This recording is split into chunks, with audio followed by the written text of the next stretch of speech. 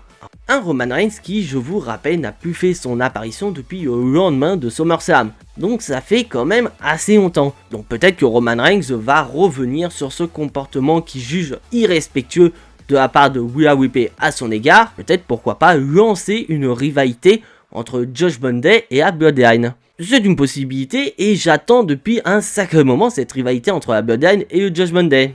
Et pour ceux qui continuent de dire que Rhea Ripley n'est pas la leaduse du Judgment Day, franchement je sais pas ce qu'il vous faut de plus mes chers amis catchalites pour reconnaître que Rhea Ripley est la leaduse du Judgment Day. Parce que à part Roman Reigns qui reconnaît lui-même que Rhea Ripley est la leaduse du Judgment Day, je sais pas ce qu'il vous faut de plus sincèrement.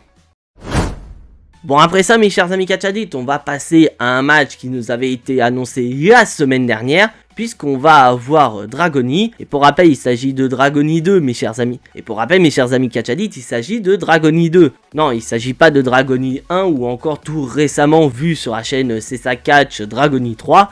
Non, non, c'est Dragony 2. Bon, après, je vais pas m'amuser à refaire la biographie de Dragony, je commence déjà à avoir mal au crâne, sérieusement. Et pour son premier match du côté de SmackDown, Dragony affronte ni plus ni moins que Austin Theory. Et franchement, nous avons droit à un excellent combat entre les deux. Car c'est vrai, je vous cache pas, je ne regarde pas suffisamment NXT pour savoir ce qu'est capable de faire Dragony dans le ring.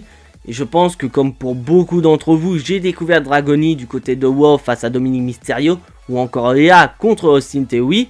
Et clairement, j'adore ce...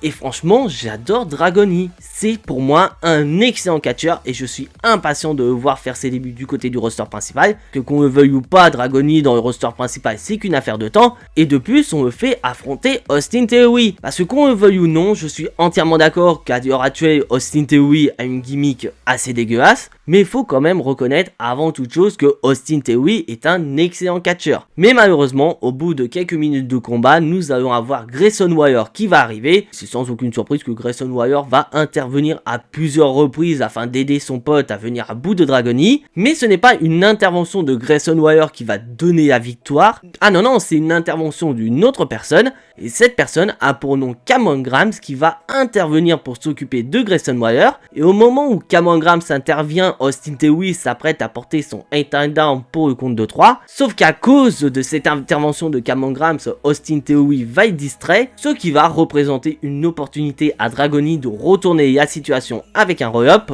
pour le compte de 3 et ainsi décrocher sa première victoire du côté du roster principal.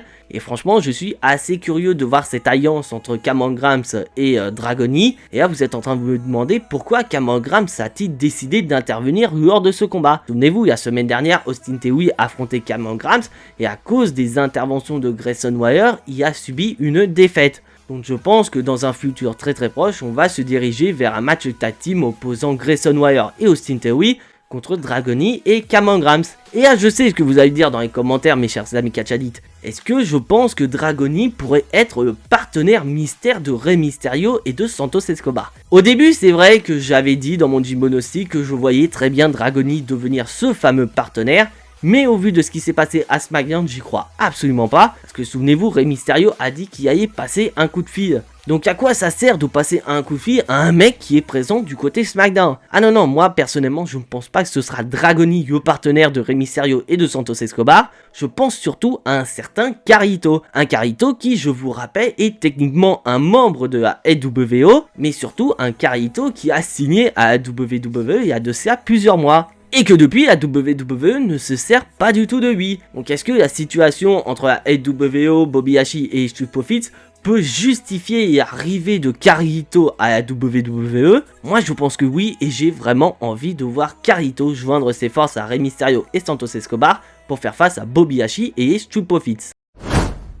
Et après ça, mes chers amis catch addicts, il est l'heure de passer au main event de cet épisode de SmackDown, LA Knight face à Jimmy Uso. Bon, je vais aller rapidement sur le combat, on a droit à un combat plutôt correct entre les deux catcheurs, mais au bout de quelques minutes de combat, on va avoir Solo Sikoa qui va intervenir et s'en prendre à LA Knight, jusqu'à ce que John Cena arrive pour joindre ses forces à LA Knight. Donc là, on se dit, ok, on va partir sur le scénario classique, Bloodline, John Cena et LA Knight pour nous donner un avant-goût de Fastlane. Sauf que non, on va avoir la musique du Judgment Day. Le Judgment Day qui apparemment va joindre ses forces à la Bloodline. Donc peut-être que les négociations entre Willa Whippy et Paul Heyman ont été fructueuses. Donc ce qui fait que John Cena et LA Knight sont un petit peu en PS. Ce qu'il faut comprendre, ils sont que deux face à ni plus ni moins que 6 catcheurs.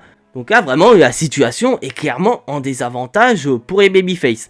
Mais on va avoir la musique de Jey Uso qui va retentir. Et franchement, j'attendais l'arrivée de Jey Uso du côté SmackDown. Parce que pour rappel, depuis ce fameux jour où Jey Uso a décidé de quitter la WWE, et ben on n'a plus eu d'interaction entre les deux frères Uso. Donc clairement, je voulais voir la réaction de Jimmy Uso face à l'arrivée de son frère du côté SmackDown. Et comme si ça suffisait pas pour le Judgment Day et la Bloodline, on va avoir Cody Rhodes qui va arriver. Et d'un côté, c'est pas surprenant de voir Cody Rhodes et Jey Uso arriver du côté SmackDown. Ça avait été annoncé lors du dernier épisode de WoW, où Cody Rhodes a annoncé que lui et Jey Uso allaient arriver à SmackDown pour mettre des bâtons dans les roues du Judgment Day. Ouais, c'est clairement le cas, ils sont en train de mettre des bâtons dans les roues du Judgment Day.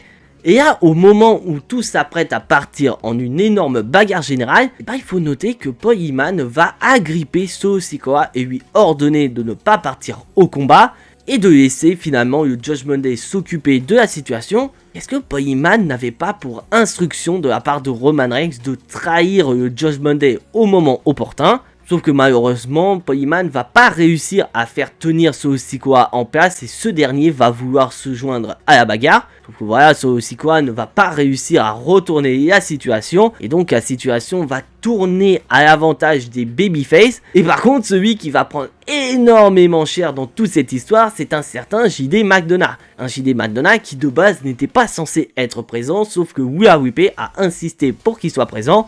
Et bah franchement, entre nous, JD McDonagh t'aurais pas dû répondre à Willa Whippy parce qu'il va clairement se prendre toutes les prises de finition de tous les babyface. Et donc cette confrontation va se terminer par une victoire des face. Et franchement, j'ai surkiffé cette bagarre. Parce que putain, regardez le star power qu'on a dans le ring. Non mais littéralement, on avait droit aux 4 plus gros babyface de la fédération. On a quand même LA Knight, Cody Rhodes, John Cena et Jey Uso face aux plus gros heel de la WWE. Bon après il y a d'autres heel, mais c'est vrai qu'à l'heure actuelle, Judgment Day et Bloodline font partie des plus gros heel de la WWE. Et franchement, c'est une fin de show que j'ai surkiffé. Parce que c'est vrai que ces derniers temps, du côté de Raw et de SmackDown, les fins de show ne sont pas ouf du tout. Mais là, pour cet épisode de SmackDown, j'ai surkiffé. Et ça m'a donné vraiment de la hype pour Fastlane. Et si vous avez regardé mon Gymnostic, c'est vrai que de base, j'avais pas beaucoup de hype pour Fastlane. Et d'ailleurs, en parlant de Fastlane, on n'a eu aucun match qui a été annoncé durant cet épisode de SmackDown. Ce qui veut dire que pour le moment, on a une carte de Fastlane composée seulement de 5 matchs. Bon, j'espère sincèrement que Triple H va nous rajouter quelques matchs de dernière minute lors du PLE. Et justement, en parlant de Triple H, mes chers amis catch addicts, il a été annoncé qu'il sera présent la semaine prochaine du côté de SmackDown. Donc est-ce que peut-être Triple H va nous réveiller les designs de nouvelles ceintures? Parce que souvenez-vous, les dernières fois que Triple H était présent, c'était pour nous montrer des nouvelles ceintures. Ou est-ce que tout simplement, il va nous parler du prochain PLE après Fastlane qui est ni plus ni moins que Crown Jewel? On verra ça la semaine prochaine. Et c'est sur cette incroyable victoire des Babyface que se termine cet épisode de SmackDown. Un épisode de SmackDown que j'ai trouvé plutôt bon dans l'ensemble. Bon, mis à part la défaite de Rey Mysterio, mais ça c'est une autre histoire. Que cette vidéo est officiellement terminée. Si bien sûr vous appréciez ce que je fais, n'hésitez absolument pas à lâcher votre plus gros pouce bleu qui fait très plaisir à la chaîne. Et d'ailleurs ça fait énormément plaisir pour le recensement sur YouTube, je peux que vous remercier. Si bien sûr vous n'êtes pas encore abonné à cette chaîne YouTube, vous savez ce qu'il vous reste à faire après avoir vu cette vidéo. C'est bien sûr de cliquer sur le bouton abonner, c'est entièrement gratuit et ça soutiendra la chaîne. Et bien sûr, si vous ne voulez pas rater la sortie des prochaines vidéos sur la chaîne, il vous reste plus qu'à cliquer sur la petite cloche. Car en parlant de vidéos, mes chers amis Catch Addict, on se retrouve demain pour les résultats de Fastlane. Mais pour d'autres, on se donne rendez-vous ce soir sur Twitch pour le live réaction de Fastlane. Et comme d'habitude, je ne serai pas tout seul, je serai accompagné de nombreux Catch Addicts. Je ne vous en dis pas plus. Mais en attendant, soyez tous très fiers d'être des Catch Addicts. C'était Jimbo, et à la prochaine!